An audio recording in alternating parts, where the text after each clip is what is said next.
Olá, caríssimo telespectador da Rede Século XXI, obrigado por ter permanecido conosco depois desse breve intervalo. Começamos o segundo e último bloco do nosso 8º encontro do programa Luz da Vida, dedicado a uma das verdades esquecidas, as indulgências. Terminamos o primeiro bloco falando que quando realizamos alguma obra meritória, algo que agrada a Deus, essas obras não trazem benefício apenas para nós, mas para todos os outros membros da igreja, os que estão nesta vida e os que se purificam na outra. Por isso, um ato meritório, e vimos 3 no livro de Tobias: oração, jejum e esmola. Esses atos, feitos por pessoas reconciliadas com Deus, na graça de Deus, em estado de graça, se quisermos usar a expressão mais técnica, são atos que beneficiam quem os faz e beneficiam toda a igreja. Porque ninguém reza apenas por si, ninguém pratica a caridade apenas para se beneficiar delas, ninguém se mortifica, ou seja, ninguém faz jejum e se beneficia sozinho com esse jejum.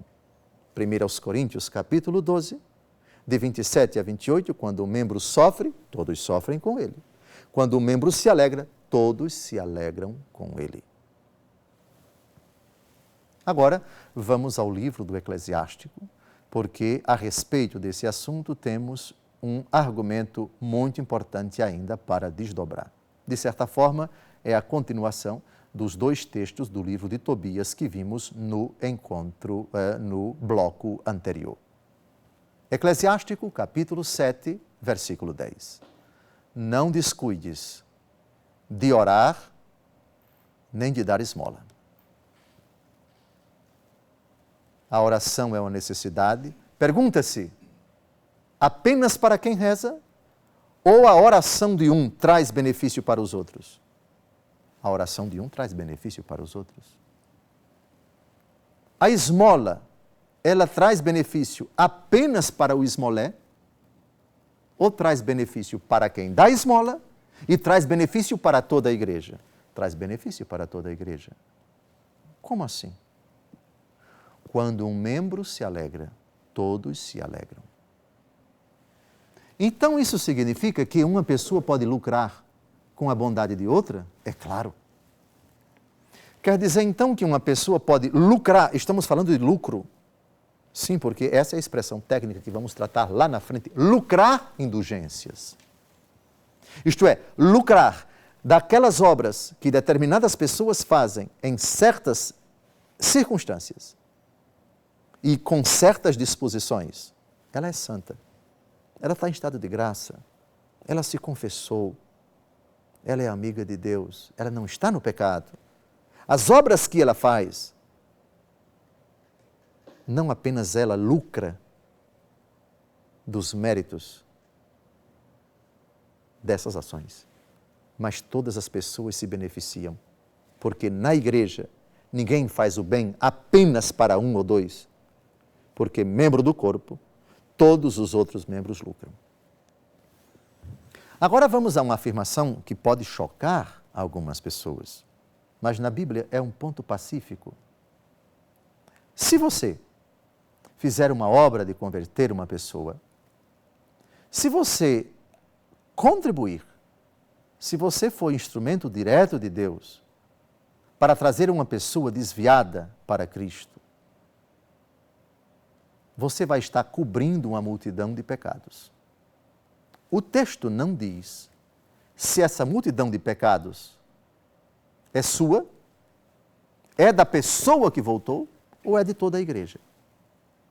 O texto é muito interessante. Por favor, Tiago, capítulo 5, versículos de 19 a 20. São os 2 últimos versículos da carta de São Tiago.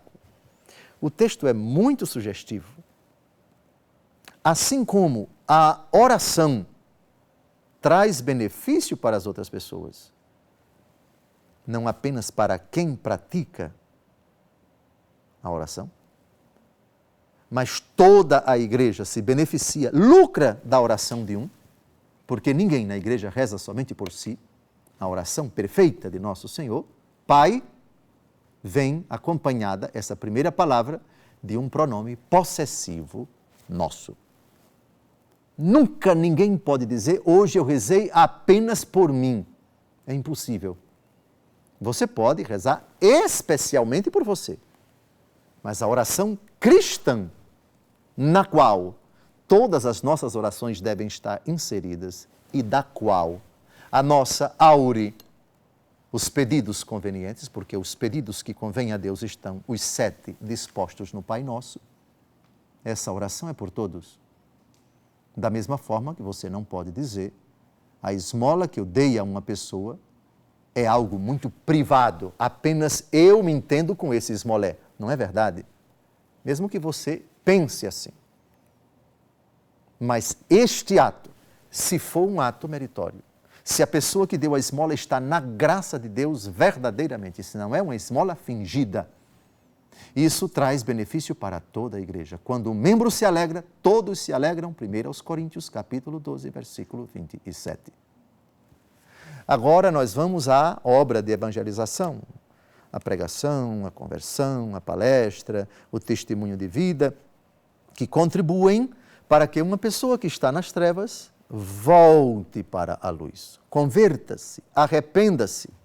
Esse ato, diz a Escritura, e vamos ler agora, esse ato cobre uma multidão de pecados. Como eu disse, Tiago, capítulo 5, versículos de 19 a 20. Aspas. Meus irmãos, se alguém fizer voltar ao bom caminho algum de vós que se afastou para longe da verdade, saiba. Aquele que fizer um pecador retroceder do seu erro, salvará sua alma da morte e fará desaparecer uma multidão de pecados. Deus Todo-Poderoso conferiu a cada um de nós o poder de apagar uma multidão de pecados. Não, a frase não é chocante, não. A frase é bem pacífica, bem pacificada. Quem é a causa material da expiação dos nossos pecados? O sangue de Cristo. Jesus morreu por causa dos nossos pecados. Cancelou a nossa dívida no Calvário. Tudo isso é verdade. Mas o texto aqui não diz que o sangue de Cristo apaga a multidão de pecados, mas o ato de alguém de trazer para Cristo quem estava desviado. Repito, se alguém fizer ao bom caminho voltar algum de vós que se afastou para longe da verdade, saiba, aquele que fizer um pecador retroceder do seu erro, salvará sua vida da morte e fará desaparecer uma multidão de pecados. Mas quem faz desaparecer uma multidão de pecados não é Jesus? Por que São Tiago está dizendo é aquela pessoa e não Jesus? Aquela pessoa, qualquer um, ele tem o poder de fazer desaparecer uma multidão de pecados.